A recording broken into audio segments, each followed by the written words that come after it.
There is marching in the streets today in Bahrain, Yemen, and Iran. The reformist wave from Egypt continues to be felt throughout the Middle East. The question on everyone's mind is, where will all this lead? We'll see what the Bible says on today's edition of Politics and Religion. Look, there are two things I don't discuss: politics and religion. In my house, we don't talk about politics and we don't talk about religion. I'll talk to you about anything except politics and religion. I never talk about politics and religion. Politics determines how we'll live here on earth. Religion determines how we'll live forever. I'm Irvin Baxter. I think it's time we talk about it.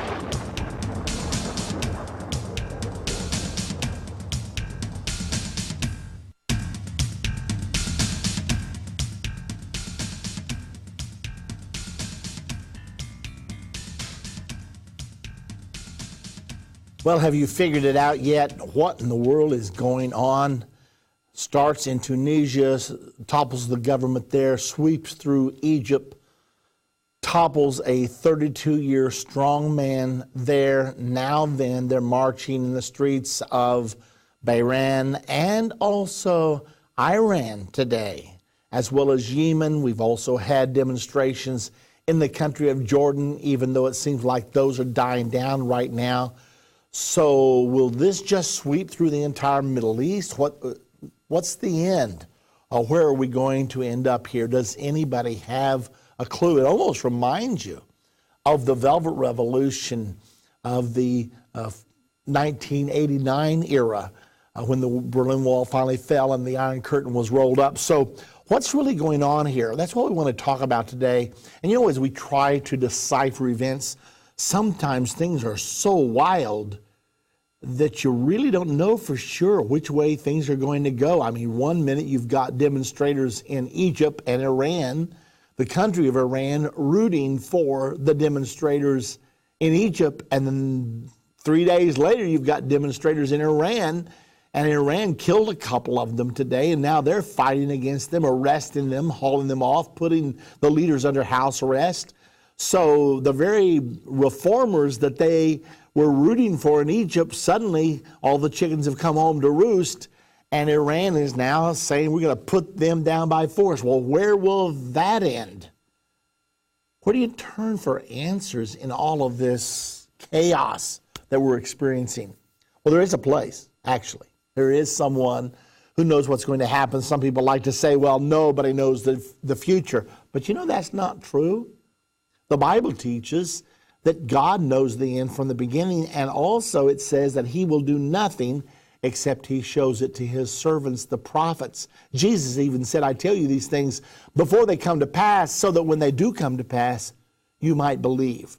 So we're going to take a look at some of the prophecies of the Bible about the present situation in the Middle East, and the Bible is absolutely replete with prophecies about this part of the world for the times in which we are living right now.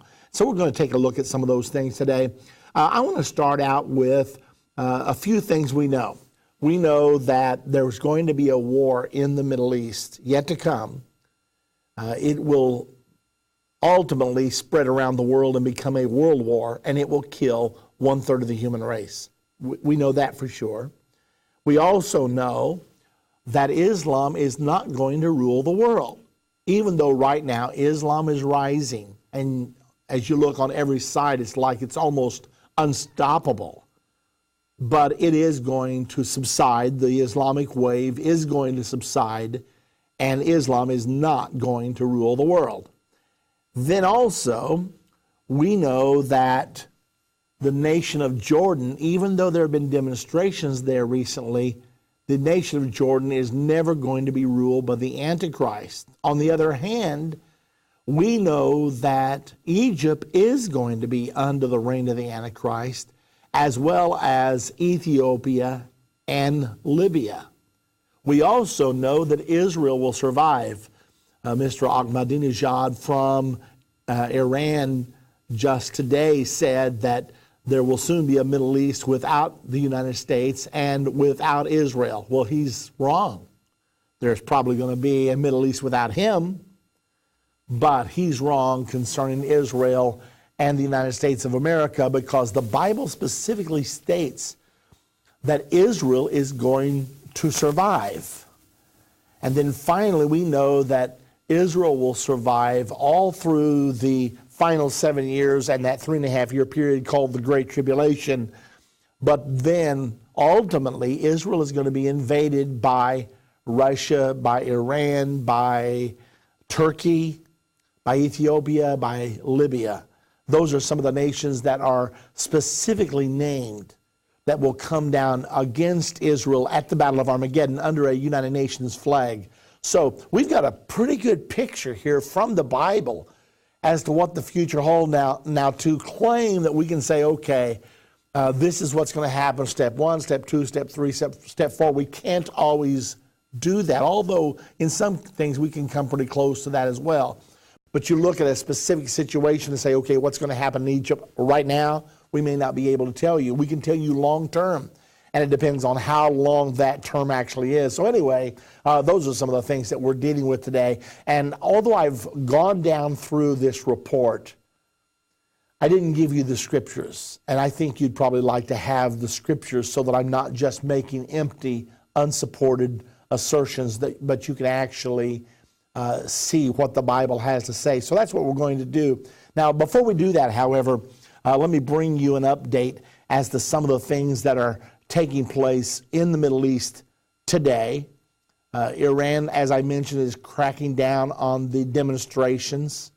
The Turkish president was there to visit today, and he wanted to stop by and visit with the demonstrators. And President Ahmadinejad says, no way am that we're going to allow that to happen. To have the president of Turkey lending his influence to the reformers, the demonstrators, that's the last thing we need. And so he gave command to his security apparatus, even if it ends up being a diplomatic rift between us and Turkey, we're not going to let that happen. And so that was prevented from happening. In the meantime, Iran has apparently planning on building a naval base in Beirut, Lebanon, which of course is just above Israel.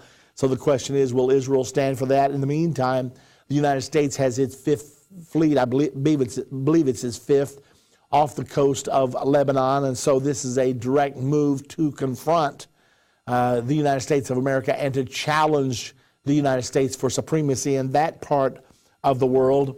Also, Ahmadinejad actually called today for a Middle East without Israel and the U.S. In the meantime, the Muslim Brotherhood has released a text, a 5-volume text as to what the future should hold. And that text has just now been translated into English for all the world to see. Interesting reading, to say the least. The text reveals the scope of the radical creed of the Muslim Brotherhood, including its call for Islam to rule the entire world and for the peace treaty between Egypt and Israel to be suspended. Also, the Muslim Brotherhood announced today that they do plan to form a political party, and they do plan to participate in the elections in about 6 months or so. At least that's the target date for elections in Egypt. However, they are saying, we will not put up a candidate for president. They know if they did that it would set off incredible alarm bells. Now, that could change at any time. If they run for office and if they win 75% of the vote, then of course it would be overwhelming and they would be expected to end up ruling the nation of Egypt. It's going to be very interesting to watch that, because the Obama administration more or less sided with the Muslim Brotherhood against Mubarak. And so it's going to be really interesting to watch if this is another Iran 1979, when the U.S. sort of stood by and allowed the Shah of Iran to fall, and it was replaced by the clerics who now are the Ayatollahs, leading the charge of militant Islam throughout the Middle East, giving us headache after headache after headache.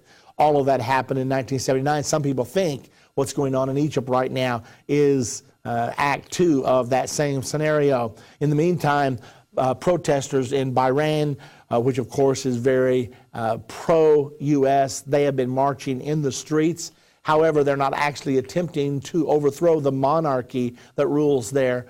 They do want reforms. They want liberalization. They want some freedoms. They want more participation in the cabinet, but they have not set as their goal the overthrow of the rulership of the monarchy in Bahrain. And also the Yemenis are attempting to oust their leader, and the protest is in its 5th day there in Yemen. So on and on, the Iranian lawmakers are calling for the execution of opposition leaders in Iran. And in the meantime, Obama is saying to Iran, now wait a minute.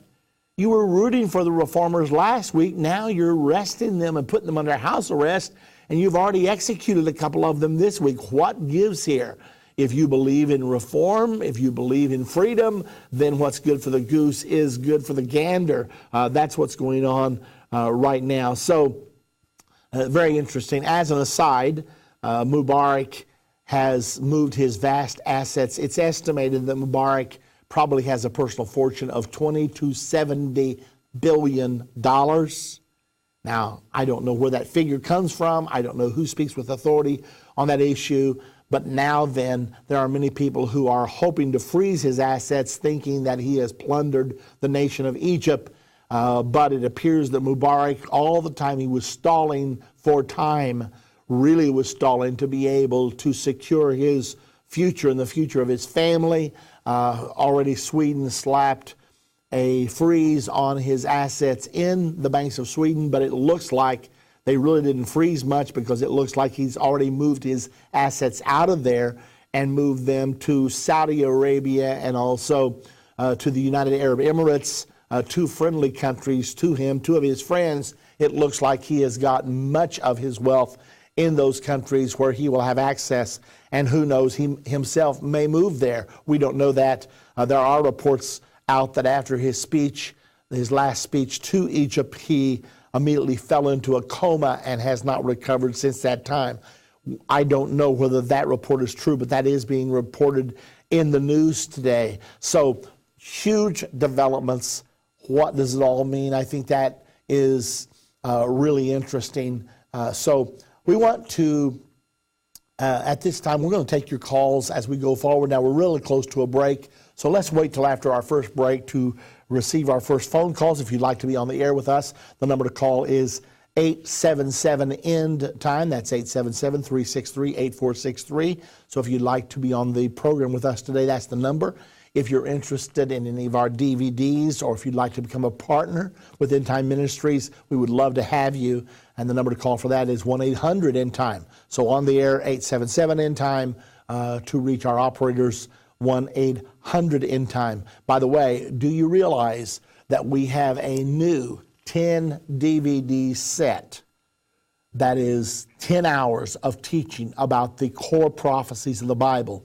Lesson number 1, the United States and other modern nations in the Bible. Lesson number 2, New World Order is world government. Lesson number 3, I believe, is the 4 horsemen of the apocalypse, also titled Islam in the Bible. Very, very popular. Lesson number 4, Israel's God-given destiny. Lesson number 5, Israel, God's prophetic time clock.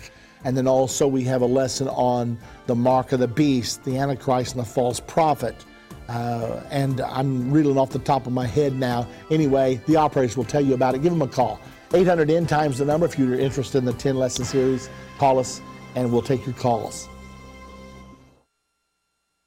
Every Monday at 9 p.m. Central on the Church Channel and at 10 p.m. Central on Daystar, Irvin Baxter presents End of the Age. End of the Age is a 30-minute program which gives intricate details about how Bible prophecy is not only true, but also how it lines up so perfectly with events going on in the world right now. Don't miss one End of the Age program every Monday at 9 p.m. Central on the Church Channel and at 10 p.m. Central on Daystar. Visit endtime.com for more details or call 1-800-END-TIME. When you think about Bible prophecy or the end of the world, what comes to mind? war, destruction, famine, disease, 666, mark of the beast, antichrist, false prophet, 4 horsemen, trumpets, seals, and vials. What about 2012? How does all of this affect you as a teenager in today's world? Those are all good questions, but the thing to remember is that Bible prophecy was not put here for us to be afraid of it, but for us to know what is to come. When I was a kid, I used to pretend that I could see the future and predict what was going to happen.